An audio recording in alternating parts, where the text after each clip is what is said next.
Hello, કેમ છો મિત્રો મારા વાલા? આજે 5/7/2024 અને શુક્રવારનો દિવસ, વીકલી છેલ્લો દિવસ ટ્રેડિંગ સેશનનો. મિત્રો, આજે બજાર ફ્લેટિશ મોડમાં કામકાજ કરે એવું દેખાઈ રહ્યું છે.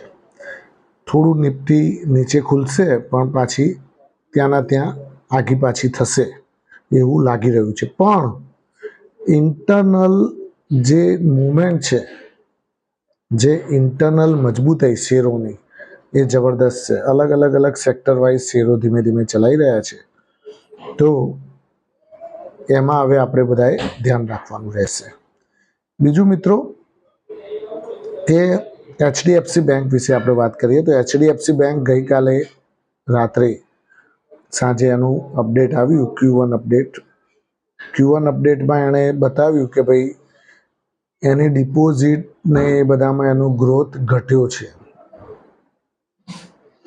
એટલે Q1 અપડેટના કારણે આજે થોડું મૂડ બગાડે બેંક નિફ્ટીનો તો નવાઈ ન પામતા, કારણ કે ગઈકાલે અપડેટમાં થોડું. પણ એચડીએફસી બેંક 1650ની આસપાસ સારો ખરીદવા માટે. જો ત્યાં એ લેવલ ઉપર આવે તો ધીમે ધીમે ખરીદારી કરવાની ચાલુ કરજો.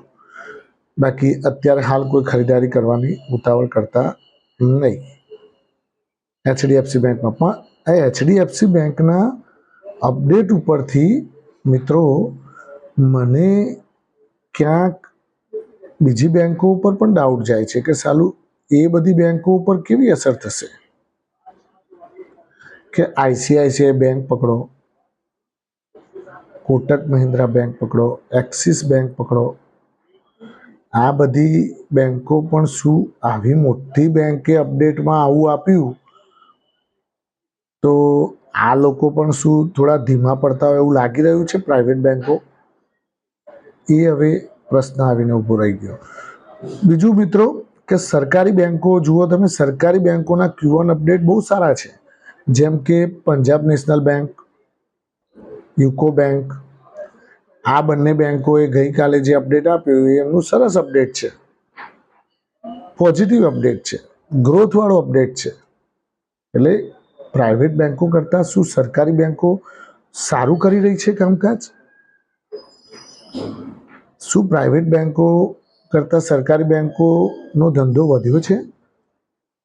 એ આના ઉપરથી ખ્યાલ આવી રહ્યો છે. બીજું મિત્રો કે એક થોડું આઈટી ઉપર આપણે ફોકસ કરીએ તો હવે આઈટીમાં ધીમે ધીમે તેજી પકડી રહ્યું એવું લાગતું નથી તમને બધા? મને તો લાગી રહ્યું છે.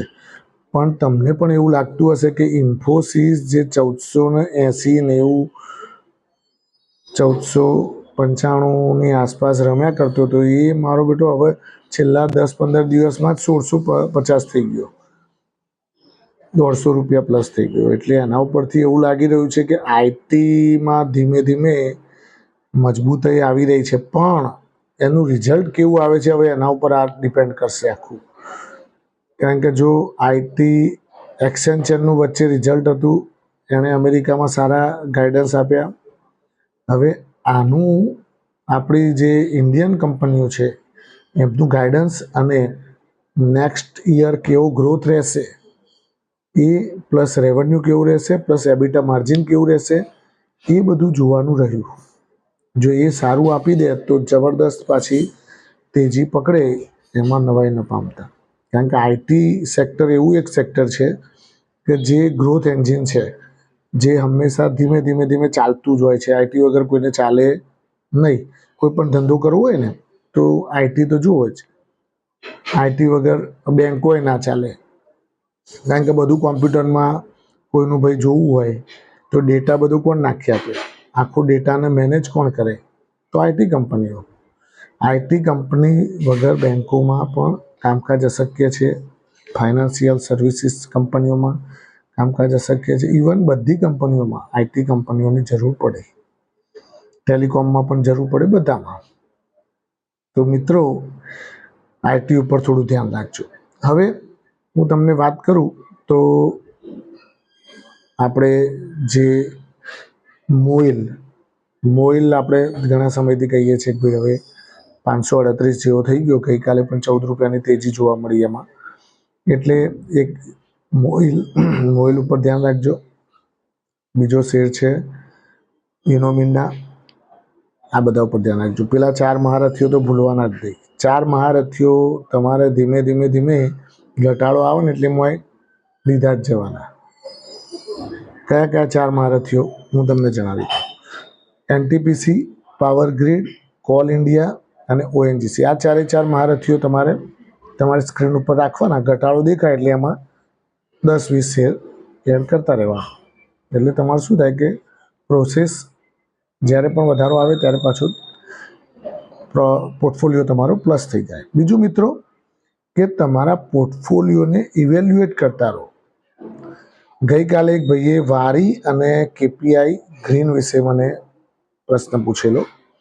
વારી જે છે રિન્યુએબલ એનર્જી છે, 1900 રૂપિયાની આસપાસ ચાલી રહ્યો છે. બહુ ભયંકર એમાં મૂવમેન્ટ જોવા મળતી હતી વચ્ચે, તો 5% ઉપર કાં તો 5% નીચે.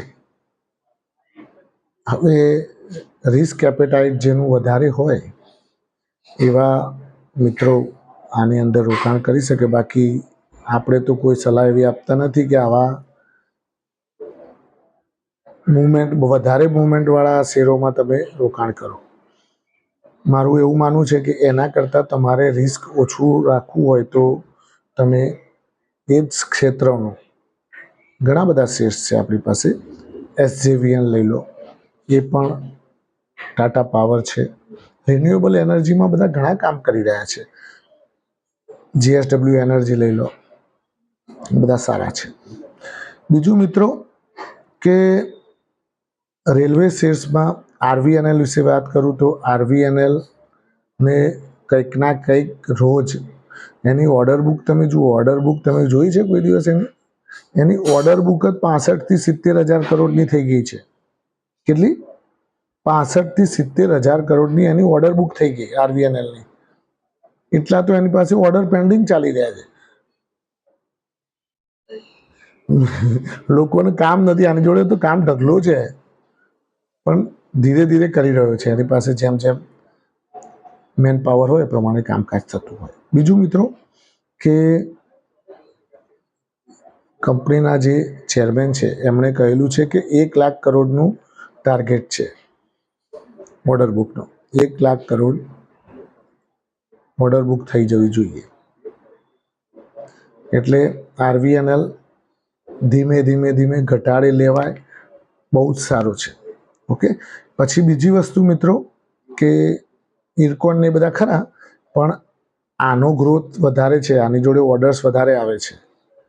આપણને તો શું હોય કે જે સારું હોય એમાં પડાય, ભલે એક ક્ષેત્રના બીજા બધા સસ્તા હોય. IRFC પણ સારું, IRFC પણ તમે લઈ શકો છો. એટલે મિત્રો આ બધા શેર્સ ઉપર તમે વોચ લિસ્ટમાં રાખી અને કામકાજ કરો, જેનાથી તમારે કોઈ પણ જાતનું રિસ્ક નહીં અને શાંતિ રહે. બીજું કોન્કર વિશે પૂછેલું. કોન્કર 1,000ની આસપાસ ખરીદી કરી શકાય, કોઈ ચિંતા નહીં. કોન્કર શેર પણ સારો છે. કન્ટેનર કોર્પોરેશન ઇન્ડિયા લિમિટેડ, એ પણ એક સારો શેર છે. બીજો મેં પહેલાં એક GRSE ગાર્ડન રીચ શિપમેન્ટ 800-900 રૂપિયા ચાલતો હતો, ત્યારથી હું રિકમેન્ડ કરતો હતો બીજા ત્રીજા મહિનામાં. હવે આ બધા શેર્સ તો તમે પકડી જ ના શકો, આમ હાથ ના લગાવી શકો એવા થઈ ગયા છે. એના ભાવ 2800 રૂપિયા ભાવ, અનબિલિવેબલ. હમણાં જ હજી અઠવાડિયા 10 દિવસ પહેલા 1600-1700 હતો, 2800 રૂપિયા ભાવ થઈ ગયો. અનબિલિવેબલ. કોઈ ટચ ના કરી શકે આ બધા શેર્સને, એવા ભાવ થઈ ગયા. એટલે આ બધા શેર્સ છે એ સેફ્ટીવાળા પણ હતા અને સારા પણ હતા. એટલે આ કેપીઆઈ ગ્રીન છે ને, એ 15-20 રૂપિયાનો જ શેર હતો. તમે આનું હિસ્ટ્રી જોજો 10 વર્ષ પહેલાંની, 10-15 રૂપિયાનો શેર હતો. અત્યારે 1700 રૂપિયા થઈ ગયો. એટલે આ બધું શું હોય કે તમારું નસીબ પણ જોડે જોડે કામ આપવું જોઈએ. આપણે તો ઘણી વખતે લઈને બેસી રહીએ, પણ એ આપણે બેસી રહ્યા હોય ને એ જ ના ચાલે મારું બેટું. અને આપણે જે ના લીધા હોય ને એ આમ દોડતો જોવા મળે. અને તમે ખાલી એક 10 શેર લઈને મૂકી રાખશો ને તો એ નહીં હેડે, પથરો થઈને પડ્યો રહે.